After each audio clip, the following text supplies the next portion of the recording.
So, do you struggle with reading the Bible today? Do you struggle with reading or even starting to read the Bible today? Well, I want to answer that question for you. In fact, I want to help you start reading the Bible today.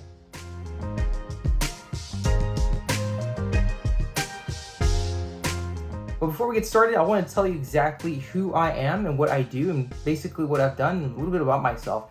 So my name is Raul Balandrano.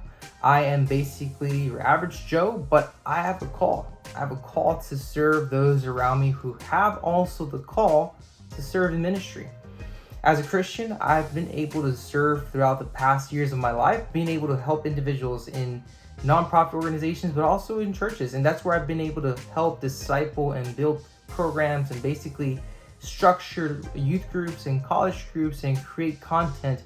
And this is my most favorite part, which is basically discipling individuals and giving advice and coaching advice that basically pertains to biblical advice, right? So that's basically a little bit about myself. Like I said, I'm passionate about Christian education.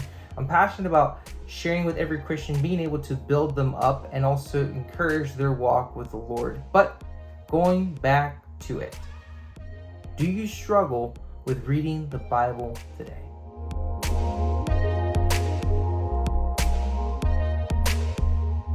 The reason why I wanted to talk a little bit about this is because I find that sometimes this is the most challenging thing for a lot of individuals for many reasons. Number one, just not having a good consistent schedule. And I think building discipline is so important to develop a good reading habit, right? Being able to get up in the morning. But that doesn't mean if you struggle with reading the Bible, if you struggle that with your just discipline, doesn't mean that you don't love God. I believe that's a working of your character. It's a working of who you are as an individual, that God's trying to form you with your weaknesses, with perhaps you could say your weaknesses, with those struggles that you have, which is maybe the struggle to read, the struggle to sit down to actually open the Bible, right? But I want to tell you something extremely important, and I want to go back to what, again, biblical, something that supports this conversation is that in Proverbs chapter 4, verse 7 says, the beginning of wisdom is this: get wisdom. And whatever else you get insight. And it goes straight to the point. This verse is pointing out, and it's demonstrating here, Proverbs, the book of wisdom, very wise in its essence, in essence of what it's describing here. If you lack something, go get it. If you're lacking wisdom, then get wisdom. Then begin. It's a sense of, it's just getting straight into it. And that's what I want to share with you, that if you're lacking something and if you're wanting to go at it full blown, I'm going to read 5 chapters today, spend an hour in prayer, I'm going to journal for 2 hours. More than likely, you're probably going to do it the first day, maybe if you're lucky, and then probably fall through the second day. Because that's not what it's all about. It's about building consistency, about maintaining a relationship that's going to be continuous, day in through day out. So that's where it's going to be a challenge for you to figure out exactly where you're at. But for the most part, if you are struggling, I would suggest that if you're struggling to even read the Bible, to find consistency is just begin.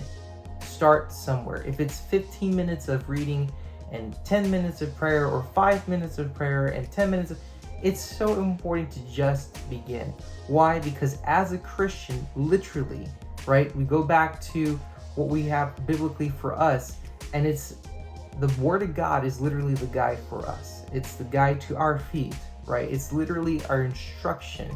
It's to literally help us and guide us in understanding our relationship with the Lord even more, right? So it's crucial to understand that to be disciplined in His Word and also in prayer is what basically is what identifies a Christian.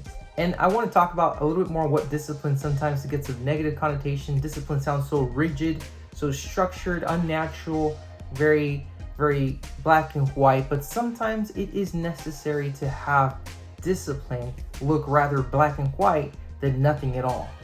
So building that discipline comes with consistency and staying consistent and finding those 5 minutes a day, or finding that time in the morning when no one wakes up, or even later on the day. You have to give the time and stay consistent, right? And that's how we're going to develop a constant daily relationship with the Lord. And not every day is going to be perfect, and it's going to take some time, but this is where it's going to take some discipline, also some discernment. But in order to discern, you must spend time, of course, in the Word, right? So I want to encourage you, like I said, if you have struggle with reading the Bible, just get started. If you need wisdom, go get it. Find it.